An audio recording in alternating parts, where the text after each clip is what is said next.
By then nilifunga kamba kwa juu ya mabati. Kufunga hiyo kamba nijinyonge, kamba ilikatika, nikaanguka, sikukufa. Kurudi siku give up. Nikatoka niende kwa barabara gari nigonge. So venye nilisimama kwa barabara hivi, kwa hiyo barabara kutoka Kisumu kwenda Busia, trailer zinapitanga hapo. So venye nilisimama hivi kwa barabara, trailer ilikuwa inakuja na speed. So mimi nilikuwa nataka nijirushe, trailer nigonge. So venye nilikuwa nimesimama hivi, trailer kukuja kwenda kujirusha hivi, kushtuka, nikashtuka tu niko hivi. So mimi nikadhani maybe nilikuwa nimekufa. Apart from kuuza mboga, nilikuwa nafulia watu manguo. Unapata mtu unaenda kwake. Sasa ni watu wa familia ambao sitaki wataja majina, na ni watu wale relatives close. Unaenda kwa mtu, maybe ukae hapo kupata kitakula na kupatia manguo, fanye nini? Uende ufua. Mtu anakupatia manguo, besheni ikija unaenda unafua ndio upate kitakula.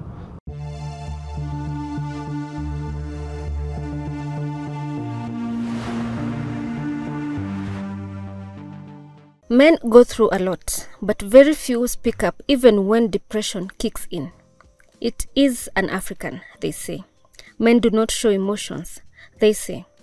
But the society needs to stop frowning at men who choose to open up about their struggles and speak up. And today we get to meet Emmanuel, a man whose challenging past drove him to his rock bottom. And today he shares his story of why it was all worth it.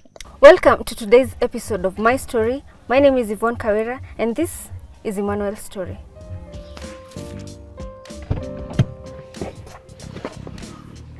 Hi Emmanuel. Hi. Fundo home. Yeah. Naitwa Yvonne. Tumeongea sana kwa simu. So I've come to hear your story. Oh, karibu sana. Asante. Yeah.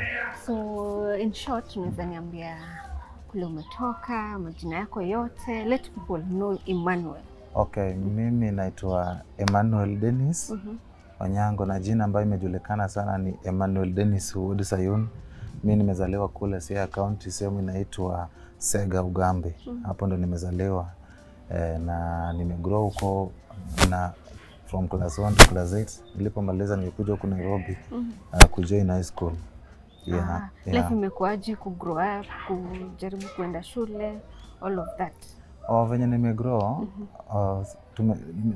tulizaliwa kule nyumbani na tuligrow pale home na wazazi na mama. Baba alikuwa Nairobi. So sisi tulikuwa watoto wa 8 by bad luck, last born aliaga. So kukufa tuligrow tu na mama sasa wa 7, na mimi nilikuwa third last born. So wale wakubwa walimaliza shule wakaenda. Wengine wakajoin high school, wengine walipata scholarship wakaproceed na masomo. Sasa sisi tulibaki, mimi last born, mwenye sasa alibaki na mimi na huyo mwenye anafuata msichana. So venye tulikuwa tuna grow hivyo kusoma kufika standard 5, mamangu akaanza kugonjeka juu sasa yeye ndiye alikuwa anatafuta kama mama mzazi. Unapata anafanya kazi ngumu zile ambazo inamuumiza mwili. Anachoma makaa, unapata anaenda kulima pale kwa shamba kubwa ili apate jinsi ya sisi kukula na kusoma. So venye mama alikuwa na grow hivyo, tulikuwa tuna grow hivyo, mama anatafuta tunakula. Mama kaanza kugonjeka nikiwa class 5. Hiyo ugonjwa ikazidi kufika standard 6. Mama kaanza sasa is like anaruku akili. So kuruku akili, hiyo kitu ilimtoa hadi kwa boma, anatoka kwa boma anaenda kulala kwa misitu, anatembea huko kwa center. So hiyo kitu ilikuwa tuchanganya. Sasa nimepata ule sister yangu ambao nafuata alikuwa 12 years hiyo wakati. So venye alikuwa 12 years kapata yeye anaenda kufanya class 8, mimi niko class 6. So venye alikuwa na join hiyo standard 8 juu sasa mama pia amegonjeka, kuna yule na take care. Ikabidi sasa yeye accidentally akapata ball. Akiwa 12 years. Na wakati hiyo sasa kuna mwenye anatuangalia. Mama ako hapo, hayuko, sisi tumebaki wawili. So hiyo wakati hiyo sister yangu kupata ball, nimepata mimi nilikuwa 10 years. Ule last born sasa sister yangu mkubwa akamchukua, tumebaki wawili kwa boma. So ilibidi niache shule juu sasa walimu pia wangeweza kuniweka shuleni juu wangeniweka kwa sababu wanajua babangu ako Nairobi na hawezi niweka na sina school fees, ikabidi wanifukuze. Baba yetu hiyo wakati ilipata kama mfunga simu, hatujui namba yake, hatujui jinsi yake nini ya kusaidika, akaenda hivyo.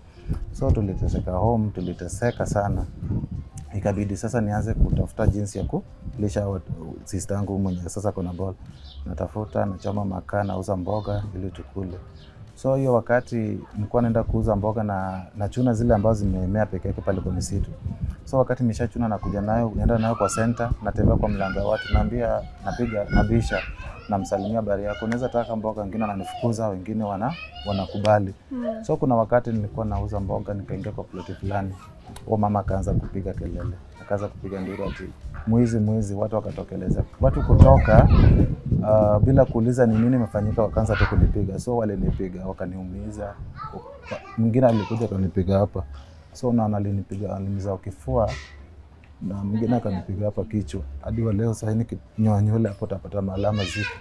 So mama mmoja akatoka akasema kijana si mwizi na uzanga mboga kila siku. So ilibidi nibebe gunia nirudi nyumbani. Nirudi kama sijiwezi.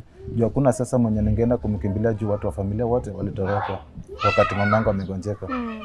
So kurudi ule sister yangu ameshaza, ana chakula, alitegemea nikirudi nitapata jinsi anakula. So kurudi naingia hivi napata ako njaa na mtoto. Akiniangalia pia mimi sijiwezi, nimeumezwa, hakuna mwenye anaweza nipeleka hosi. So nikamwambia kitu tafanya, enda kwa nyanyangu. Na distance ilikuwa kutoka hapo kwetu hadi kwa nyanya ilikuwa mbali, ni mali huwezi tembea, but alitembea na mtoto wa 1 month akienda huko. Kufika huko nyanyangu unaona sasa sisi kama wajukuu tulikuwa tumetengwa, tulikuwa tunaweza kuwekwa kama wajukuu wengine juu sisi hatuna. So unapata wajukuu akiwa hata tukikutana wote sisi tunatengwa. So akachukua sister yangu akakaa naye. So unyanyako ni mama ya mama, mama ya dada alikuwa ameshaaga kitambo. So venye alimchukua juu maisha pia kwa mazuri kule, sister yangu pia kateseka, ikabidi aache atoke enda tafute kazi ya maid. So at age of 12 kazi ya maid na mtoto wa 1 month, sasa naelekea 2 months, kwenda huko akateseka, life ilikuwa ngumu. So ikabidi mali ako huko juu ule pia namfanyia kazi ile malipo ambayo nakupata si kitu kukusaidia. Mimi naye nimebaki kwetu hapa naangalia venye naweza jisaidia. So hiyo wakati nilikuwa nimeona is like nimefika mwisho, mama ni mgonjwa amegeuka wazimu, hakuna mwenye anaweza tuangalia. Kinyo niliona ya mwisho ni heri nijitoe uhai. So ikabidi ni nyonge na kamba. Wakati nimefunga kamba juu, kamba ilikatika, sikukufa. Guys, the story is getting more emotional, so we prefer going inside with Emmanuel where he'll show us what he does for a living as he continues telling us his story. Karibuni sana. Let's go inside.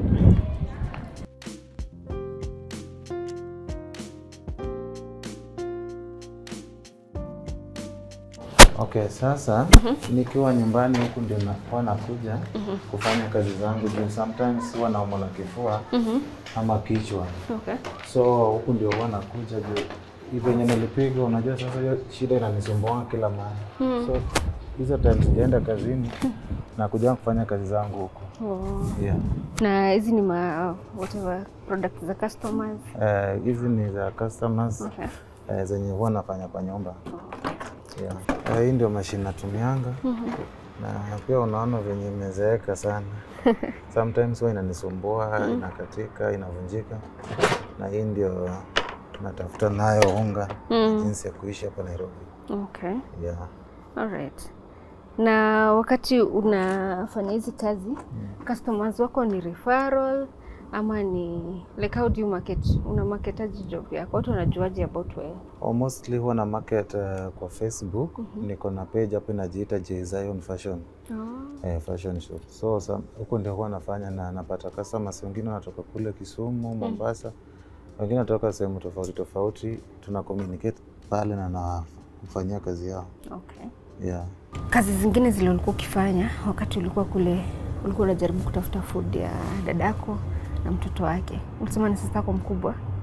Ni mwenye nafuata, kuna mkubwa but huyo mwenye nafuata. Mwenye unamfuata tu directly? Yeah. Okay. Alikuwa 12 years na ulikuwa 10 years. 10 years. At that point wewe ni mtoto mdogo na bado unafikiria kufanya kazi usupport sister yako.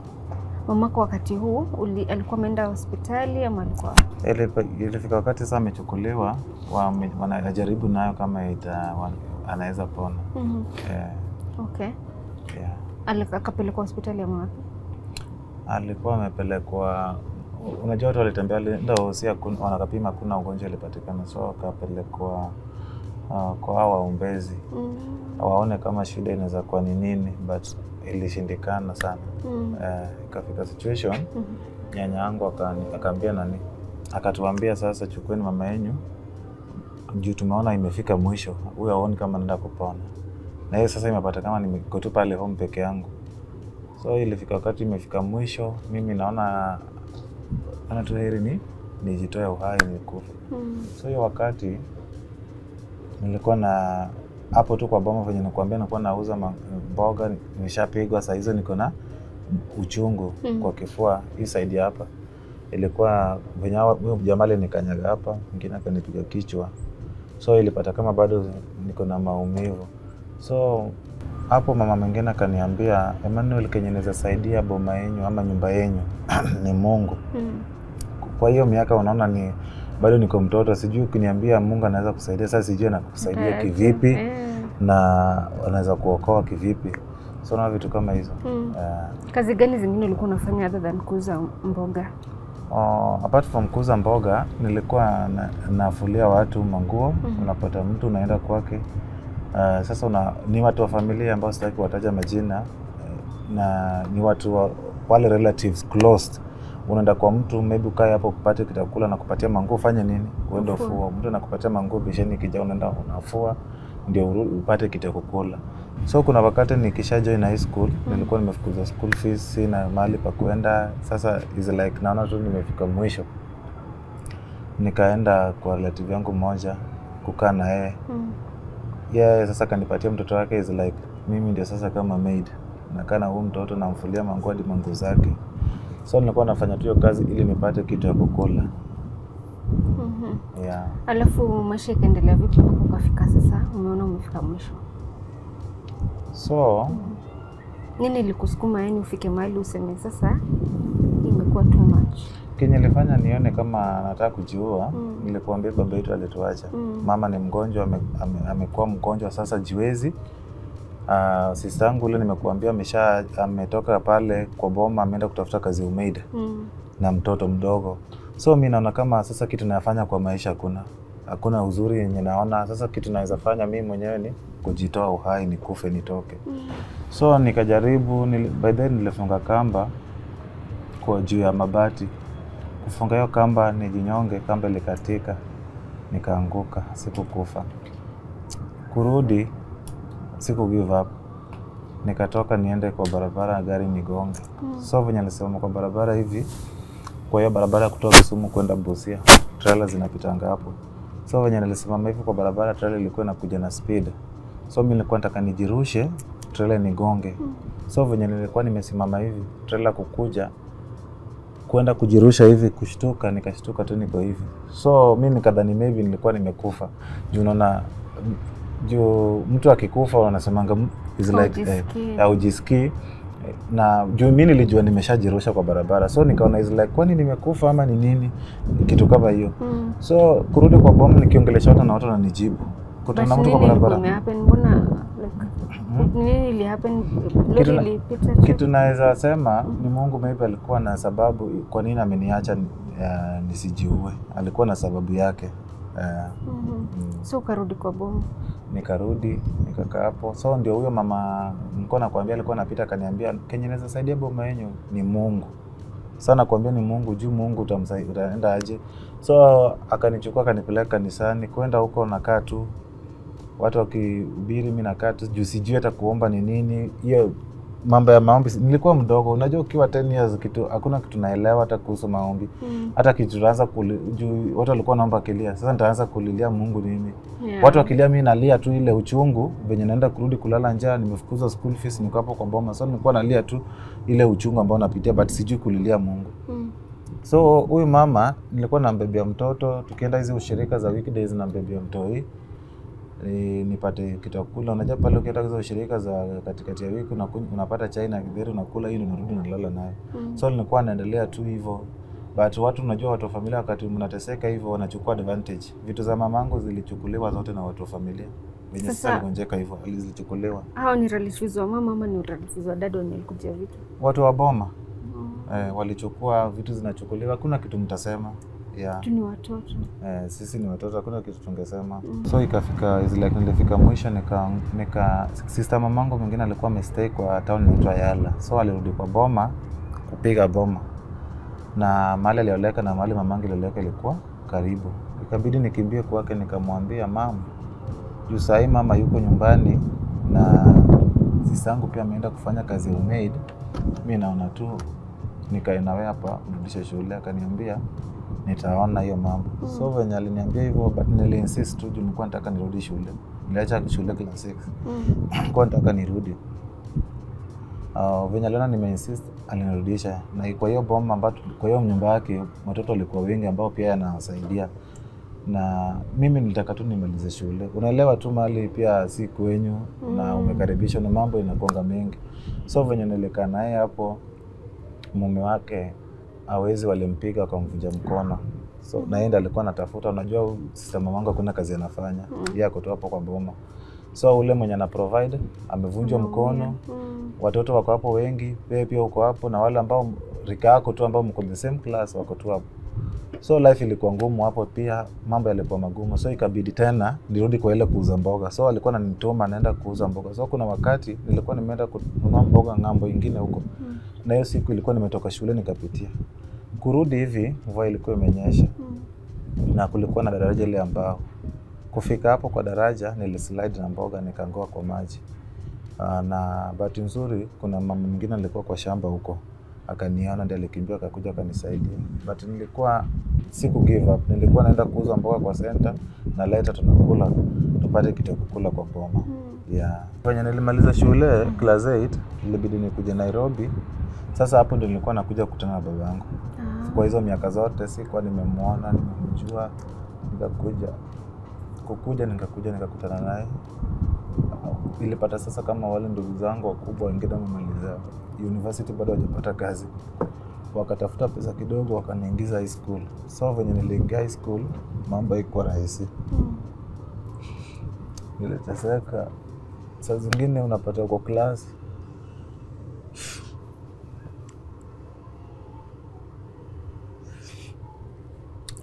watoto wengine wanasoma, wewe unafukuzwa nyumbani juu ya school fees. So niling'ang'ana tu kufika form 3 nimeshamaliza, watu wanaenda form 4 kuregister.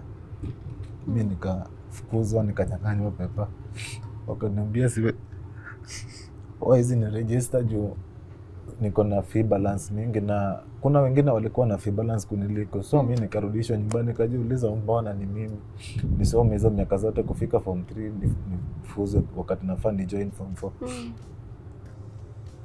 So it's like nilikuwa naona tu hakuna kitu naweza fanya, heri tu nijiue tu nitoke kwa dunia juu kila saa nyumbani nimeteseka, high school nimeteseka. Sasa life inaona tu is like ilikuwa inanipeleka hivyo.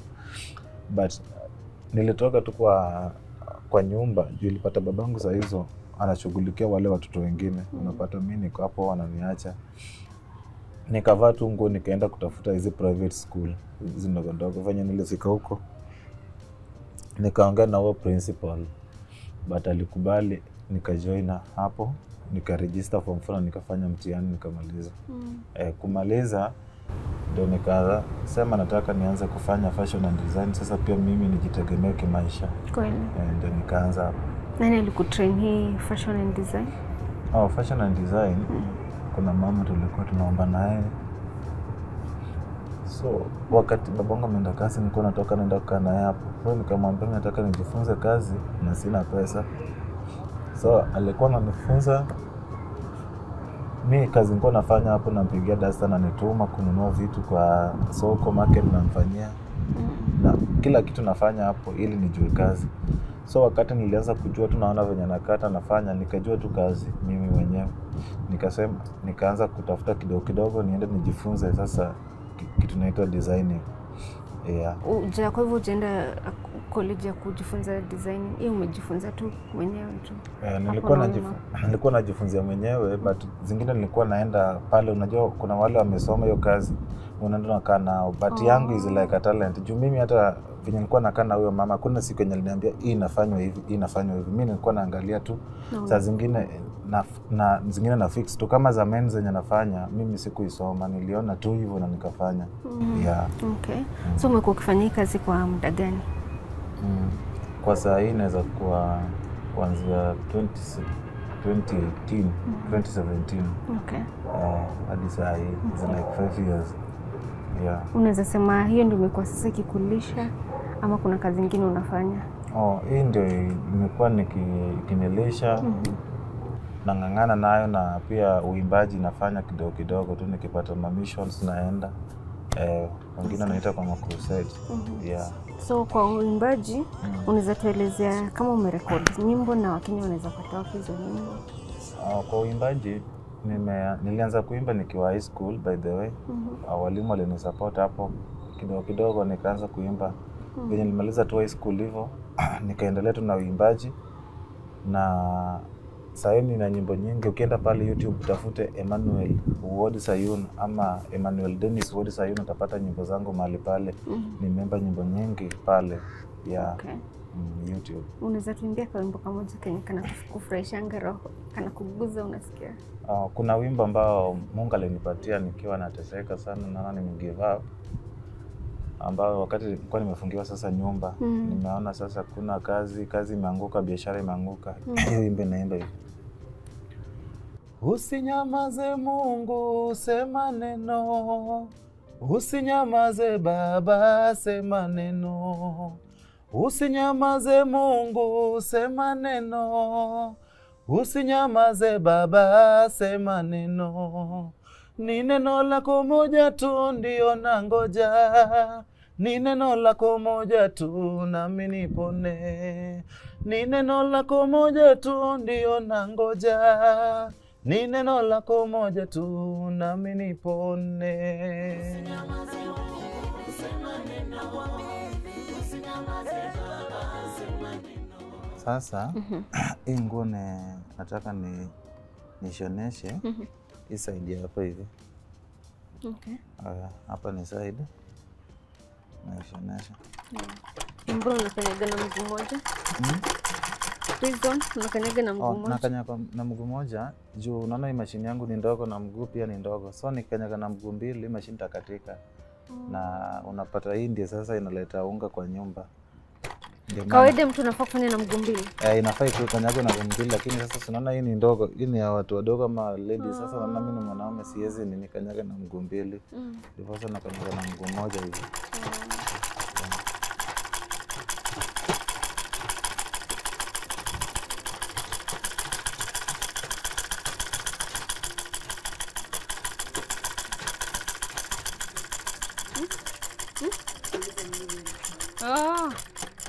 All right. So what are you unashona nini? Hii nashona shati. Hii ni shati. Design nyingine hapo nilifikiria tu kwa kichwa. Nice. So nikasema tunataka nishoneshe venye niko hapa kwa nyumba. Nishoneshe kitu kingine ambayo ni unique. Unaona hata shingo yake venye iko. Nice. Nini hukuinspire every day kukama up na hizi vitu unique ama kuamka na uendelee na life despite hizo challenges umepitia? Kitu nataka ni maybe niseme my future family wasipitie life nimepitia. Alafu nataka nitoke na kitu unique ambao watu wata-admire. Maybe mtu akisikia story yangu naone kitu nafanya inamuinspire, aseme enyewe Mungu yuko ambaye anaweza badilisha maisha ya mtu. Yeah. Ukiangalia hapo nyuma, kuna kitu una regret ulifanya ambayo wish ungefanya, unawish ungefanya? Kitu nasema naweza siwezi sema na regret. But sometimes nilikuwa na regret nikisema maybe mbona mimi nikazaliwa kwa familia kama hiyo, mbona haya tutendekea, but nasema Mungu ana reason kwa nini alinizaa kwa hiyo familia. Yeah. Vitu kama hizo. Okay. Yeah. Vile ulikuja Nairobi, mamako bado alikuwa na struggle na ile ugonjwa. Sasa venye alikuja Nairobi, juu nilikwambia nilikuwa nazidi tu kuomba Mungu. Venye nilijua sasa nikapata salvation, nilikuwa naomba Mungu. Nikasema God, kitu nataka unifanyie unataka tu heal mamangu. Mamangu akipona na arudi kwa boma, Mungu nitakutumikia na I'll serve you forever. Kama bado ningali hai katika hii mwili nitakutumikia. Na hiyo ndio ilikuwa nadhiri ambayo niliweka na Mungu. Nikasema Mungu, hakuna kitu nataka kwako, nataka uponye mamangu. Na yenyewe Mungu alitimiza, kaipona kumponya. Mwaka gani? Mamangu alipona 2016, 2017 ya akarudi kwa boma, akarudi sawa kufanya kazi zake. After 5 years, yeah. After 5 years kwa street ama alikuwa wapi? Si ni kwa vile nyaligonjeka alichukuliwa. Sasa nyanyangu anakana yeye anapata nafungiwa, anafanya alikuwa anafanya alikuwa mtu akitoka tu hapa utampata, atatoroka. So ilikuwa ni kitu ya ungeona hadi ile sura ya mama ambayo tulikuwa tunajua huyu ni mama, iligeuka sasa kaingiza sura ya ukali, ungeweza kumface hivi. So hiyo kitu ilikuwa inamtoa kwa boma. Sasa zingine unajua sisi tuko karibu na Busia. Alikuwa anatoka Busia hadi kwa boda. So hiyo kitu ilikuwa inamsumbua sana. But nikamwambia tu Mungu ukitenda nitakutumikia. But nilishukuru Mungu alikuja akafanya. Juu ilikuwa hiyo kitu ilikuwa inanipatia maana hata ukiwa shuleni watu wanasoma wako kwa class, unapata nakuja anachota maji anapiga hivi kwa nguvu. Watoto wanacheka. So huwezi pata ile nini ya kusoma. So ilikuwa is like ni kitu ilikuwa inaniuma sana. Yeah. Na ukijaribu kuinteract na ndugu zako na dada zako kwa saizi, mnaangalianga back, mnasema nini ilikuwa ina encourage muendelee? Ndugu zangu sasa, unajua venye tulikuwa tunapitia hayo, au wengine walikuwa wanajaribu wang'ang'ane wasome, wajaribu kurudi wasaidie nyuma. But Mungu alisikia maombi. Ndugu yangu mkubwa kamaliza shule, kamaliza university, mwingine akamaliza hivyo. But tulishukuru Mungu alijibu maombi, mamangu akapona. Yeah. Okay. Ni wote mko na kazi nzuri sasa hizi, mko na at least mnaweza jitegemea kidogo. At least tunaweza jitegemea kidogo. Yeah. Sawa. Wale anakuona kwa village, because kuna watu walikuona ukiteseka pale kwa village ukiwa hauna namna, na maybe walikuwa wanaona maisha yako itaishia tu pale kwa village. Na hawakukusaidia, yetu walikuwa na chance ya kukusaidia. Uliwasamehe wenye mpaka walikujia vitu zenu nyumbani? Did you forgive them? Uko na message gani kwao? Mimi nimewasamehea, na jambo naweza waeleza kwamba hii dunia ni duara linazunguka. Leo unaweza kuwa chini, kesho kwetu, kesho kutwa kwa katikati. So usitreat mtu binadamu, usione binadamu kimuona anapitia shida uone ya kwamba atakwama hapo. Asifu Mungu yuko. Yupo Mungu ambaye anabadilisha hali ya watu. So unaweza jiona leo uko hapa na uko na watoto, ujui ya kesho yatakuja kivipi, na ujui watoto wako. Maybe Mungu anaweza kukuchukua na kesho yako watoto wako ndio wabaki hapo, na huyu mwenye ulikuwa na dharau akuje akawasaidia. Yeah. Na kwa hizi shida zote ambazo umepitia, unaweza sema kitu ambacho umelearn, umejifunza nini kwa hii experience yako yote tangu uzaliwe ukapitia challenges, ukajaribu kila namna ndio uweze kujisimamia kimaisha, lakini ni kama karibu kila kitu ilikuwa ina turn against wewe. Umejifunza nini? Kitu ya kwanza nimejifunza nimejifunza ya kwamba yupo Mungu ambaye anaweza badilisha hali ya mtu.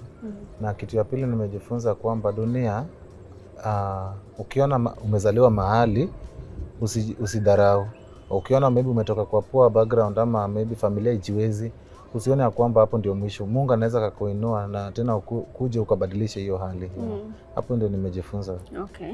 Na unajua kwa wanaume ni vigumu sana kukuja open up kuambia watu enyewe nilikuwa na shida kama hizi, mpaka inafika mahali unakuwa overwhelmed na emotions. Kuna watu kwa hivi saizi wanaangalia hata hii sinema wanashindwa. Saizi niko pale na struggle na shida zangu, na naona Emmanuel alipull through. Uko na message gani kwa wanaume kule nje, hata wasichana ambao wanapitia challenges na maybe anaona hapa nimefika mwisho? Unaweza kumwambia nini? Jambo naweza mwambia kwamba atumainie tu Mungu.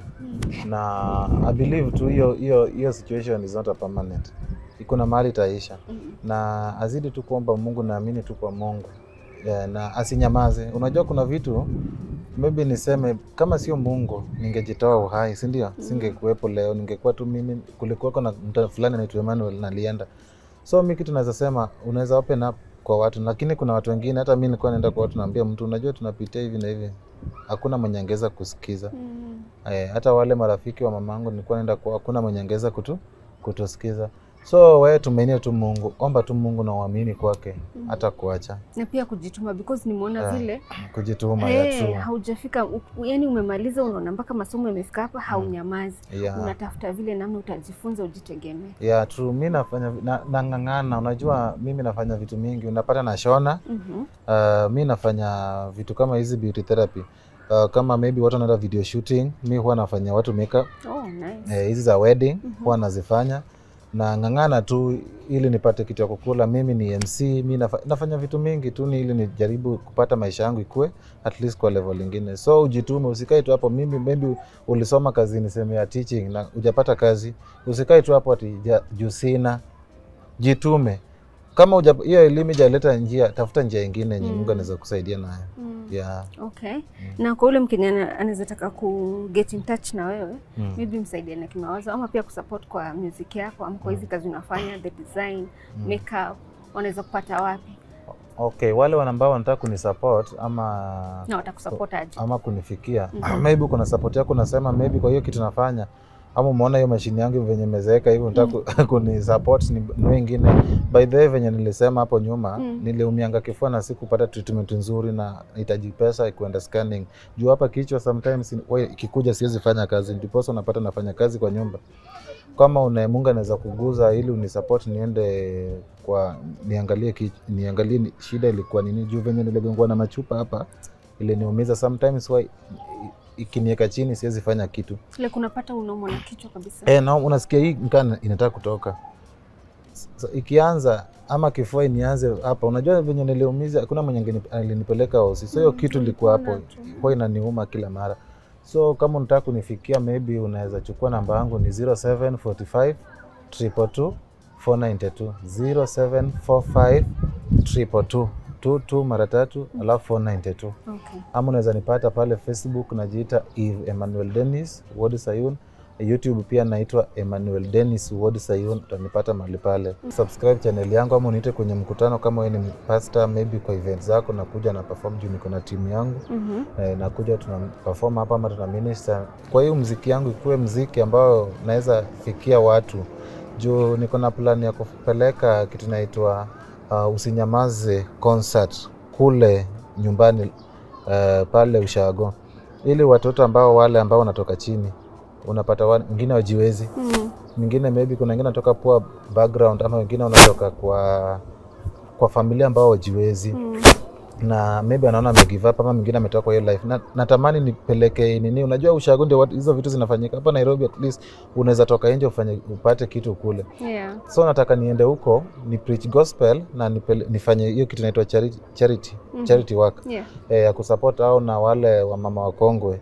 So kama Mungu pia amekuguza unataka usimame na mimi tufanye hiyo kazi kwa pamoja, utanifikia tu mahali pale. Juu natamani dunia generation ambayo inakuja ibadilike, isipitie ile mambo ambayo nimepitia. Juu mimi kama ningepata mwenye angesimama na hiyo charity ningefika mbali by the way. Juu nilikuwa na maono ya kufanya journalist. Unaona? Sikuwa nataka nifanye fashion and design lakini juu ya pesa ndiposa nimefanya hiyo. Lakini nataka wale watoto ambao wanakuja wakuwe wajue kwamba hata kama umetoka kwa hiyo nini kuna tumaini. Nataka niwasupport hapo na nataka ni muziki yangu at least ifike sio Kenya peke yake, ifike East Africa na ifike Afrika yote. Na watu wajue, dunia nzima ijue kwamba kuna Mungu ambaye alinitoa pale kama nataka kujiua. Ni kweli. Na ninafurahi kwamba hauku give up. Despite vile kila kitu ilikuwa inakudirect towards giving up. Bado ulifika mahali ukaona okay, wacha nijiinue, wacha nijikakamue, wacha nijitume, wacha nitafute kitu nijitegemee. So tunakucommend because of that. And you've really done well. I'm proud of you. And we thank you so much for even welcoming us into your private space and showing us your life and how you do your things. So tunashukuru and we wish you the very, very best. May your business grow, may people support you. Next time tunakuona utakuwa ukiongea different language. Amen. Wacha niamini hivyo. Yes. Tunashukuru sana. Hata mimi nashukuru na kwa kuja hapa na kunioje. Nashukuru sana. Na wale ambao wananisikiza tusaidiane tu hii kazi ifike mbele, si ndio? Hata kama uko na wedding maybe unataka vitu za fashion and design, mimi by the way na design vitu unique. Kama umeona nimedesign fanya watu kazi mingi, kama wewe unasikia Rose Mwando wimbo amefanya na Jawabu Studio, I'm the one who design for huo producer wake. You share the photos with us? Yeah. You have the photos? I have awesome. them. Mimi ndo nimedesign vitu kama hizo. But sasa unapata ile kupata tu venye naweza simama tu vizuri, nikipata tu support tu nzuri. Aki nitasaidia hata wale wengine ambao wako chini. Hiyo ndio maono ambayo ninayo, kama naweza pata support nzuri na nisaidia hata wale ambao mwingine amaliza shule anaona ya kwamba amefika mwisho. Napata msichana maybe amezaa kama ako tender age ambaye hajiwezi kama hiyo life yenye sister yangu alipitia, na anaona ya kwamba amefika mwisho. Tunaweza kuja kumwambia kuna kitu ambayo inaweza kukusaidia bado na uendelee na maisha. Yeah. And the fact that umepitia hizo challenge, ukiona mwingine anapitia, una relate na yeye. So that's a good thing that imekuinspire pia urudi pale usaidie watu wasipitie njia ambayo umepitia. So tunashukuru sana. Asante. Well then, that has been the story of Emmanuel. We thank you so much for staying with us till the end of the show. My name is Yvonne Kawira, and until next time, bye-bye.